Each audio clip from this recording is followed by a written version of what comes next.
नमस्कार साथियों, स्वागत है आप सभी का आविष्कार आईएएस एकेडमी पर। मैं इंजीनियर लोकेन चौधरी आप सभी का हार्दिक अभिनंदन, हार्दिक स्वागत करता हूं। दोस्तों, आज हम चर्चा करने जा रहे हैं डिफेंस टेक्नोलॉजी के क्षेत्र में भारत की एक महत्वपूर्ण उपलब्धि के बारे में। भारत ने कुछ ही दिन पहले जोरावर टैंक का सफल परीक्षण किया था। जोरावर टैंक को भारतीय सेना के लिए विकसित किया गया था, जो कि एक हल्का टैंक है, हल्की कैटेगरी में बनाया गया था। 25 टन के आसपास उसका वजन है, क्योंकि भारत को ऊंचे पहाड़ी क्षेत्रों में एक ऐसे टैंक की आवश्यकता थी। लेकिन अब इस जोरावर टैंक को और ज्यादा डेंजरस मोड में डेवलप करने का कार्य किया गया है, क्योंकि इस पर भारत की एंटी टैंक गाइडेड मिसाइल नाग मिसाइल, जिसका सेकंड वर्जन नाग मार्क 2 मिसाइल को अभी स्थापित करके यानी इंटीग्रेट करके सफल परीक्षण किया गया है। जोरावर टैंक और नाग मिसाइल, इन दोनों का जो डेडली कॉम्बिनेशन बना है भारत के लिए बहुत महत्वपूर्ण होने वाला है। डिफेंस टेक्नोलॉजी के क्षेत्र में भारत की बहुत बड़ी उपलब्धि है, क्योंकि भारत और पाकिस्तान और भारत और चाइना यानी LOC और LAC, इन दोनों पर भारत की सुरक्षा की दृष्टि से ये अत्यधिक महत्वपूर्ण है। हमारे पास जो मेन बैटल टैंक हैं, जो कि बहुत ज्यादा भारी होते हैं, जिनमें हमारे पास में है अर्जुन टैंक।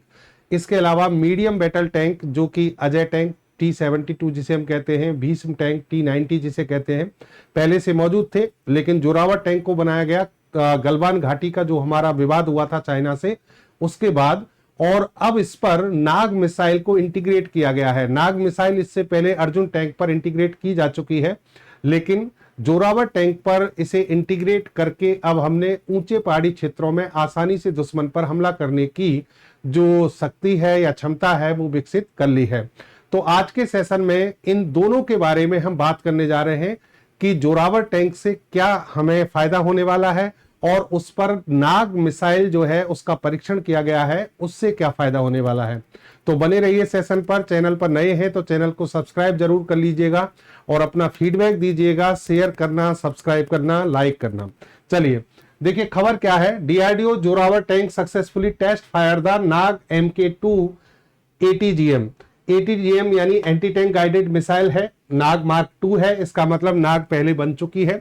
देखिए हमारा एक प्रोग्राम बहुत पहले से चला था, IGMDP integrated guided missile development programme.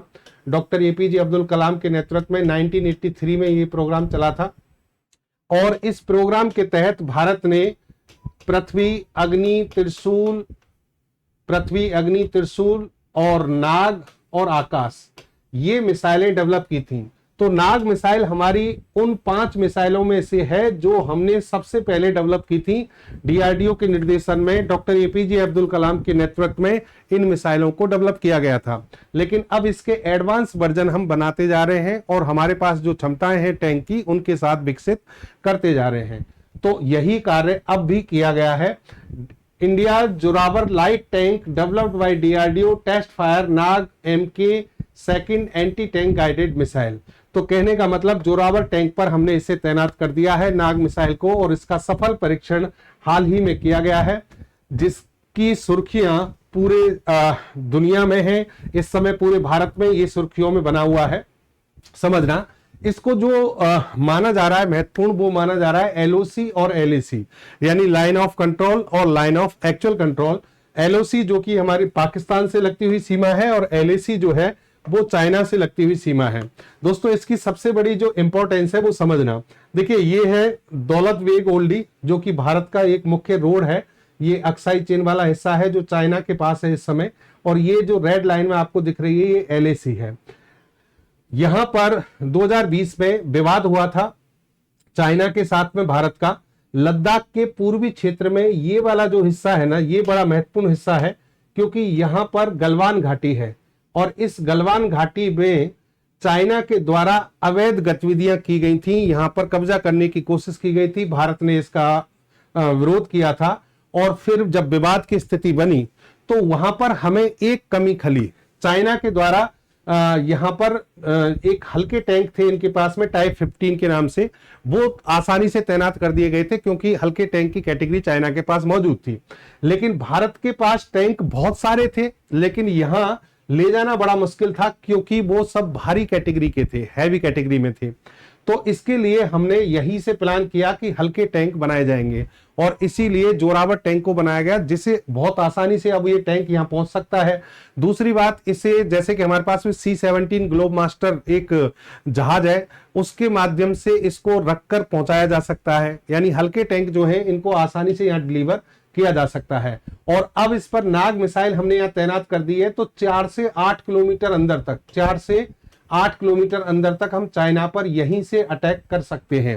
कहने का मतलब अब हम उस स्थिति में आ गए हैं कि चाइना को अच्छा खासा जवाब दे सकते हैं, ये इसकी खासियत है। दूसरा, पाकिस्तान की तरफ तो है ही, पाकिस्तान का ये जो LOC वाली लाइन है, यहां पर हमने सारी हमारी जो टैंक वो है वो सभी तैनात कर रखे हैं। और अब इस जोरावर के आने से भी रेगिस्तानी क्षेत्रों में या जो भी दुर्गम क्षेत्र हैं वहां पर इसको पहुंचाना आसान होगा।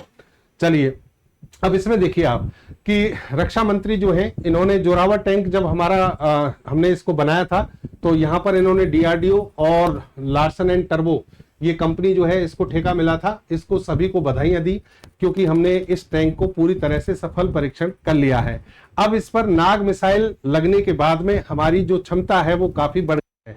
देश में विकसित हल्के टैंक जोरावर से नाग MK2 anti tank guided missile का सफल परीक्षण किया गया है। इस परीक्षण से न केवल भारत की उन्नत युद्धक क्षमता को प्रदर्शित किया गया है, बल्कि रक्षा क्षेत्र में आत्मनिर्भरता की दिशा में उठाया गया एक और निर्णायक कदम भी है। और ये सब किसके कारण हुआ है? DRDO के कारण। L&T ने इसमें काम किया है। L&T जो कि प्राइवेट कंपनी है, लेकिन इसको यहां पर मिलकर काम करने के लिए यह कार्य दिया गया था। इस उपलब्धि के साथ भारत ने अपने बख्तरबंद युद्ध प्रणाली यानी आर्मोर्ड वारफेयर सिस्टम के आधुनिकीकरण की दिशा में महत्वपूर्ण प्रगति की है। और रक्षा मंत्री राजनाथ सिंह जो हैं, उन्होंने DRDO और सहयोगी संगठनों को सभी को बधाई दे दी है।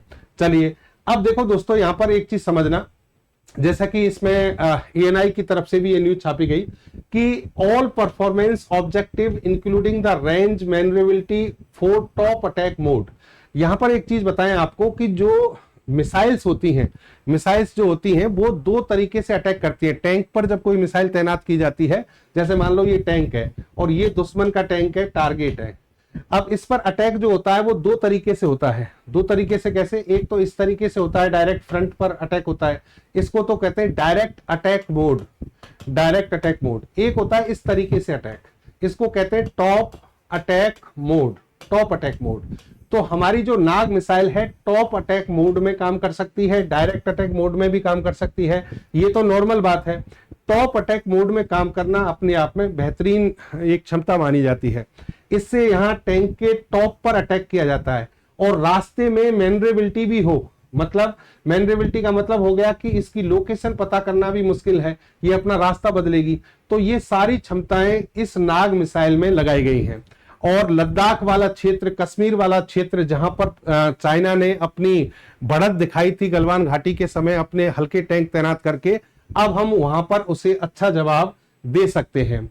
अब इस नाग मिसाइल की पूरी खासियत मैं आपको बताता हूं कि नाग मिसाइल जो है उसकी क्या क्या खासियत है।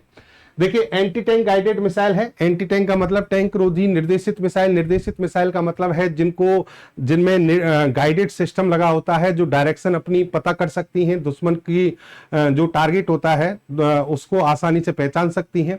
और टैंक रोधी मतलब टैंक को नष्ट करने की जिनमें क्षमता रखती है और खुद के टैंक की सुरक्षा करने की क्षमता रखती है। ठीक है। दूसरी बात, range from soldier launched to larger tripod mounted system for infantry soldier. देखो, यहां एक चीज देख रहे होंगे आप कि ये सोल्जर जो है हमारे नाग मिसाइल को इस तरीके से भी लॉन्च कर सकते हैं। 42 kg के आसपास इसका वजन है। तो मिसाइलें इस तरीके से बनाई जाती हैं, ये मिसाइलें, कि आप इसको टैंक पर रख के तो तैनात कर ही सकते हैं, साथ में सोल्जर्स के लिए भी कॉम्पिटेबल बनाई जाती है कि वो इनको आसानी से उठाकर क्या करें, हमला कर सकें। तो ऐसी एंटी टैंक गाइडेड मिसाइल कई सारी हमने बनाई है इस कैटेगरी में, जो हल्की मिसाइल हैं, जिनको जैसे कि हमारे पास में एक है man portable anti tank guided missile, जिसको सोल्जर बहुत आसानी से उठा सकते हैं। 27 kg के आसपास ही वजन है। दूसरी बात यहां पर देखिए, army has a shocking 60% shortage in its authorised holding of ATGM, यानी हमारे पास में 60% के आसपास कमी थी ATGM की। और 2009 में मैं आपको बता दूं कि लगभग 8,356 ATGM की रिक्वायरमेंट महसूस की गई और इनका ऑर्डर दिया गया सरकार के द्वारा, डीएसी के द्वारा, कि भाई इनको जल्दी से क्या किया जाए, डेवलप किया जाए। और इसी के तहत नाग मिसाइल को डेवलप किया गया। This included transfer of technology to Bharat dynamics for mass production, यानी जो भारत डायनेमिक्स लिमिटेड, बीडीएल के नाम से हमारे यहाँ पर एक कंपनी है, सरकारी कंपनी, डीआरडीओ के नेतृत्व में काम करती है। और ज्यादातर मिसाइलें हमारी अग्नि, पृथ्वी, त्रिशूल, नाग, आकाश सब बीडीएल के नेतृत्व में ही बनाई गई हैं। डीआरडीओ रिसर्च करने वाली संस्था है, लेकिन डीआरडीओ के लिए बहुत सारी संस्थाएं काम करती हैं, उनमें एक बीडीएल है जो मिसाइल निर्माण का कार्य देखती है। तो बीडीएल को सारी टेक्नोलॉजी ट्रांसफर की गई और उसके द्वारा इस मिसाइल को डेवलप किया गया। चलिए, ये नाग मिसाइल का आप पूरा स्ट्रक्चर देख सकते हैं, अलग अलग पार्ट इसके कैसे हैं। लगभग वेट है 42 केजी के आसपास, इसकी लेंथ 1.83 मीटर है और डायमीटर 0.150 मीटर है। चलिए, अब नाग मिसाइल देखिए, थर्ड जनरेशन की मिसाइल है, third generation anti tank guided missile. Third generation का मतलब तृतीय पीढ़ी, प्रथम पीढ़ी में पृथ्वी अग्नि बनाई गई थी, थर्ड जनरेशन की बात यहां पर हो रही है। दूसरी बात, ये भारत की पहली मिसाइल है जो फायर एंड फॉरगेट तकनीक पर बनाई गई। दागो और भूल जाओ, दागो और भूल जाओ का मतलब है एक ऐसी मिसाइल जिसकी जो अटैक कैपेसिटी है वो इतनी प्रिसीजन के साथ होती है कि आप इसको अटैक करने के बाद भूल जाइए, ये अपने आप दुश्मन को हिट करेगी, यानी बहुत एक्यूरेसी के साथ दुश्मन पर हमला करती है। तीसरी बात इसमें जो है मैं आपको बता दूं, थर्मल इंफ्रारेड इमेजिंग सिस्टम पर आधारित है। थर्मल इमेजिंग सिस्टम कहते हैं, इंफ्रारेड इमेजिंग सिस्टम कहते हैं, जिसमें हीट के आधार पर या फिर मैं कहूं अवरक्त तरंगें होती हैं इंफ्रारेड। इंफ्रारेड वेव जब टारगेट से टकराकर वापस लौटती हैं तो उनके आधार पर इसका ट्रांसमीटर होगा, ये रिसीवर होगा। ट्रांसमीटर से इंफ्रारेड जाती हैं, टारगेट से टकराकर जब वापस आती हैं तो टेम्परेचर में जो चेंजेस आते हैं, यानी तापमान में जो परिवर्तन आता है, यहाँ अलग अलग मेटल से टकराकर टेम्परेचर बदलेगा, उसके आधार पर ये लोकेशन का पता करती है। और इतनी खतरनाक कैपेसिटी है इसकी कि 1 डिग्री सेंटीग्रेड के 10वें भाग में भी कोई तापमान परिवर्तन हुआ है उसको भी ये मिसाइल पहचान लेती है और फिर पता लगाती है कि दुश्मन किस लोकेशन पर है, फिर उस पर अटैक किया जाता है। इसके अलावा प्रक्षेपण के बाद लॉक ऑन करने की क्षमता है, मतलब आप इसको जब लॉन्च करते हैं तो टारगेट को लॉक ऑन कर दीजिए और फिर ये उसी पर जाकर अटैक करती है। इससे यह स्वायत्त रूप से लक्ष्यों को ट्रैक कर सकती है और उन पर हमला कर सकती है। तो ये इस मिसाइल की खास बात है। इसके अलावा यहां पर देखिए, सभी मौसमों में कार्य करने में सक्षम है। ऑल वेदर ये मतलब ऑपरेट हो सकती है, कैसा भी मौसम हो, दिन हो, रात हो, सर्दी हो, गर्मी हो, बरसात हो, सब में इसको हम ऑपरेट कर सकते हैं। तो ये कैपेसिटी भी इंफ्रारेड वेव के कारण ही उत्पन्न होती है, क्योंकि इंफ्रारेड वेव से इसका गाइडेड सिस्टम चलता है, थर्मल गाइडेड सिस्टम इसमें लगा हुआ है। आधुनिक सशस्त्र वाहनों को बेअसर करने के लिए डिजाइन किया गया है। इसमें विस्फोटक प्रतिक्रियाशील कवच वाले वाहन भी शामिल हैं। देखिए, इसमें जो इसका जो वॉरहेड होता है विस्फोटक, वो विशेष प्रकार का है, इसको कहते हैं tandem heat. Tandem heat, tandem heat का मतलब होता है हीट एक्सप्लोजिव एंटी टैंक, उच्च विस्फोटक, टेंडम रिपीट हीट। और इसका मतलब है कि जब इसमें से ये विस्फोटक छोड़ती है किसी टारगेट पर तो वो थोड़ी थोड़ी देर में बार बार उनमें विस्फोट होता है, एक विस्फोट हुआ फिर विस्फोट हुआ, जिससे कि टैंक को पूरी तरह से तहस नहस किया जा सके। 7 से 10 किलोमीटर पर सेकंड, सेकंड छोड़ दीजिए, इसकी रेंज है। वैसे इसकी रेंज 4 से 8 किलोमीटर एक्चुअल रेंज है। इस रेंज में ये काम करती है। नाग एम के जो फर्स्ट थी उसकी 4 किलोमीटर रेंज थी, अब इसकी रेंज बढ़ाकर 8 किलोमीटर तक कर दी गई है। इसमें उच्च आक्रमण क्षमता है जो सशस्त्र वाहनों को कमजोर ऊपरी सतह पर निशाना बनाती है। मैंने अभी बताया था टॉप अटैक मोड में ये काम कर सकती है। अच्छा, इस मिसाइल को एक साथ कई सारी नाग मिसाइलों को छोड़ने के लिए एक विशेष प्लेटफॉर्म बनाया गया जिसका नाम है नामिका। नामिका का मतलब है नाग मिसाइल कैरियर, नाग मिसाइल कैरियर। इसके अलावा इस मिसाइल को तो टैंक से लॉन्च कर रहे हैं हम, टैंक से छोड़ रहे हैं, लेकिन इस मिसाइल को हेलीकॉप्टर से भी लॉन्च किया जा सकता है और वो इसका एडवांस वर्जन अलग से बनाया गया है, उसका नाम है हेलिना। हेलिना का मतलब है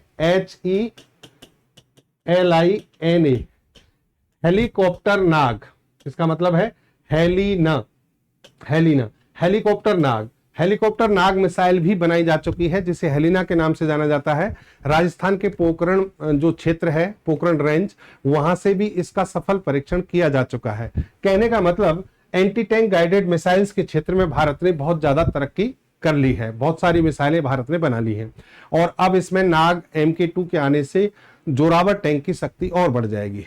चलिए, ये तो रही बात नाग मिसाइल की। अब टैंक की बात करते हैं। देखिए, टैंक, जैसा कि मैंने एक अलग से सेशन भी किया था, टैंक का जो क्लासिफिकेशन होता है वो वजन के आधार पे होता है। यानी टैंक जो है उनको हम वर्गीकृत करते हैं वजन के आधार पे। अगर टैंक का वजन 35 टन से कम है तो उसको कहते हैं स्मॉल बैटल टैंक। ऐसा कोई टैंक हमारे पास था नहीं। और जो पहाड़ी क्षेत्र है, दुर्गम क्षेत्र, रेगिस्तान, उनमें हल्के टैंकों की बहुत ज्यादा आवश्यकता होती है, भारी टैंक चढ़ नहीं पाते हैं। तो इसीलिए हमने जोरावर टैंक को बनाया, जिसका वजन कितना है, 25 टन। वजन कितना है, 25 टन। फिर आते हैं medium battle tank. Medium battle tank जिनका वजन 35 से 50 टन होता है। और इस कैटेगरी में भारत के पास में एक टैंक है T-72, जिसे अजय टैंक कहते हैं, T-90 भीष्म टैंक कहते हैं। ये दोनों ही हमने रूस से आयात किए हैं, रूस से। और फिर होते हैं मैन बैटल टैंक, जो सबसे बड़े होते हैं, जिनका वजन 50 टन से ज्यादा होता है। इसमें हमारे पास में अर्जुन टैंक है और कर्ण टैंक बनाया जा रहा है। ये दोनों ही स्वदेशी तकनीक से विकसित किए जाने वाले टैंक हैं। कौन कौन से, अर्जुन और कर्ण। इनमें से अर्जुन बन चुका है, जिसकी बहुत सारी खास बातें हैं। कर्ण टैंक को अभी बनाया जा रहा है। अर्जुन टैंक का वजन 56.5 टन से लेकर 58.5 टन है। इसके भी 2 वर्जन बन चुके हैं, अर्जुन MK1, MK2। ठीक है। और ये स्वदेशी तकनीक से डेवलप किया गया दुनिया के बेहतरीन टैंकों में से एक है अर्जुन। अब हमने कौन सा बनाया है, जोरावर। जोरावर की कहानी कहां से स्टार्ट होती है समझना। जैसा कि मैंने कहा, 2020 में गलवान घाटी का विवाद हुआ था। LAC पर चाइना जो है बढ़त इसलिए बना पाया थोड़ी सी कि टाइप 15 लाइट टैंक थे उसके पास में। भारतीय सेना ने बहुत ज्यादा प्रतिरोध किया, इसका गतिरोध किया, यानी उन जो चाइनीज सैनिक थे उनको पीछे हटाया। लेकिन चाइना के पास में इन टैंकों की तैनाती के कारण, चाइना के द्वारा जब ये टैंक तैनात किए गए, तो कहीं ना कहीं हमें वहां पर एक तरीके से अपनी कमी खली कि भाई हमारे पास भी ऐसे टैंक होने चाहिए। और इसीलिए भारत सरकार ने डिसीजन लिया और उसके जस्ट बाद ये टैंक आपका विकसित होने लगा और अब इसका विकास कर लिया गया है। कहने का मतलब अब यहां से आगे अगर मान लीजिए ये अक्साई चीन वाला हिस्सा जो कि चाइना के पास है अभी, और यहां पर गलवान घाटी है जिस पर चाइना कई बार विवाद करता है और भारत इसको अपना हिस्सा मानता है और हमारा ही हिस्सा है ये, तो अगर यहां पर कोई विवाद होता है तो हम इसे जवाब दे सकते हैं।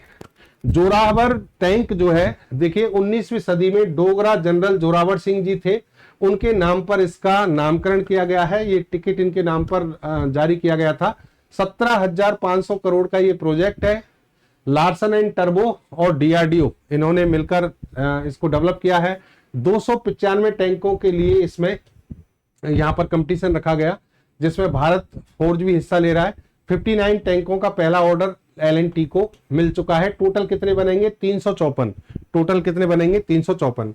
रेगिस्तान, बर्फ, नदियों में सभी में ये काम कर सकता है। कवच की मजबूती और एक्टिव प्रोटेक्शन सिस्टम इसमें लगा है। इंजन और ट्रांसमिशन की स्थिरता के लिए कार्य करने वाली तकनीक इसमें लगाई गई है। इस टैंक का वजन जैसा कि कहा 25 टन है। इसकी जो हॉर्स पावर यानी इसकी जो इंजन है उसकी क्षमता है 750 हॉर्स पावर। इसको आप माउंटेन टैंक के नाम से भी जानते हैं।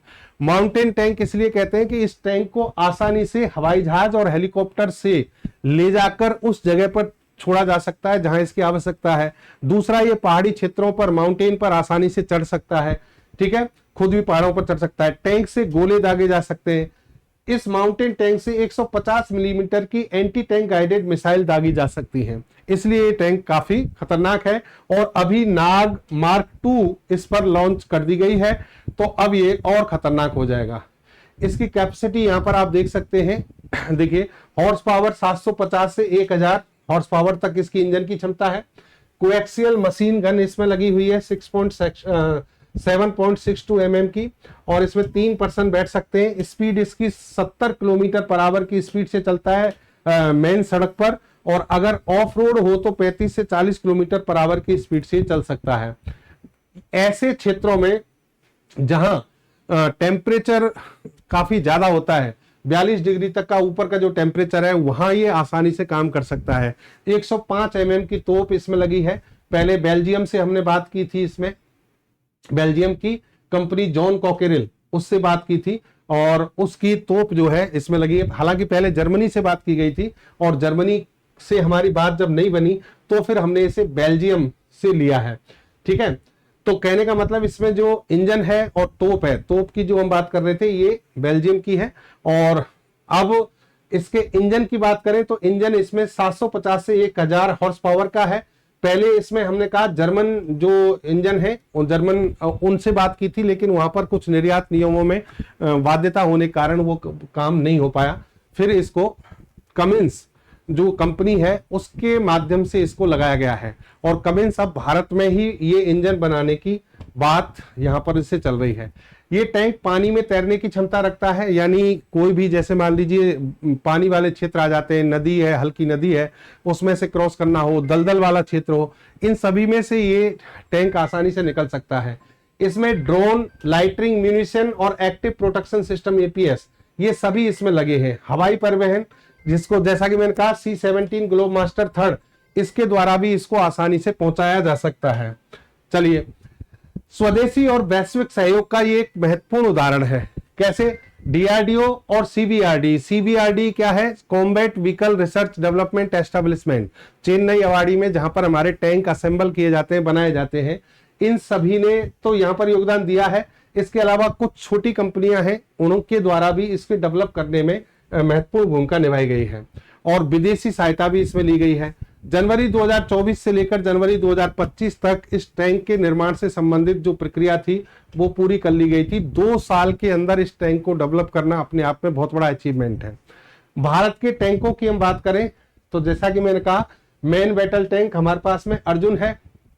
अर्जुन के 2 वर्जन बन चुके हैं, MK1A, ये हमारे पास में ऑलरेडी है। इसके अलावा हमने सोवियत संघ रूस से टैंक लिए थे T-72, T-90, वो भी इस समय कार्य कर रहे हैं। इंडिया की अगर आप मिलिट्री स्ट्रेंथ की बात करें तो पूरी दुनिया में टॉप 5 रैंक हमारी आती है और इस टॉप 5 रैंक में हमारे जो टैंक हैं उनकी महत्वपूर्ण स्थिति यहां पर हम बताएं आपको। 4201 टैंक भारत के पास में है, 4201, और इस कैटेगरी के तहत हालांकि इसमें चाइना सबसे ऊपर है, रसिया दूसरे नंबर पर, यूनाइटेड स्टेट तीसरे पर, नॉर्थ कोरिया चौथे पर और 5वें पर आता है इंडिया, 5वें पर। चाइना के पास 6800 टैंक हैं, भारत के पास में 4201 टैंक हैं, यानी टैंकों की संख्या और ज्यादा बढ़ाई जा सकती है दुश्मन को देखते हुए। लेकिन भारत जिस तरीके से आगे बढ़ रहा है ये बड़ी बात नहीं है। टैंक और इनकी संख्या बढ़ाना हमारे लिए अब बड़ी बात नहीं रह गई है, क्योंकि अब DRDO, भारत सरकार और रक्षा क्षेत्र में जो डिसीजन लिए जा रहे हैं वो सभी बहुत महत्वपूर्ण होते जा रहे हैं। यानी बहुत गति जो है, हमारे कार्य करने की जो गति है वो लगातार बढ़ती जा रही है। तो ये थी दोस्तों नाग मिसाइल के सेकंड वर्जन, नाग MK2 और जोरावर टैंक, जो कि स्मॉल बैटल टैंक, हल्के टैंकों के अंतर्गत आता है, जिसे भारत ने दोनों को ही हाल ही में डेवलप किया है। MK2 का सफल परीक्षण हुआ है इधर। हालांकि नाग हमारी जैसा कि मैंने कहा 83 से काम शुरू हो गया था IGMDP का, और उसका परीक्षण जो है 1990 के दशक में हो चुका था, लेकिन अब इसके एडवांस वर्जन हमने बना लिए हैं। तो इसी के साथ आज का सेशन यहाँ पर समाप्त करते हैं। एक बेहतर और अच्छी जानकारी के साथ फिर से आपसे मिलेंगे। आप अपना प्यार इसी तरीके से बनाए रखें, चैनल को सब्सक्राइब कर लें और ज्यादा से ज्यादा शेयर करें, लाइक करना नहीं भूलें, और अपना अमूल्य जो फीडबैक है वो जरूर दीजिए। अपनी तरफ से कोई राय हो, हमारे लिए कोई सुझाव हो, वो जरूर दीजिए ताकि हम उसमें सुधार कर सकें। धन्यवाद। जय हिंद, जय भारत।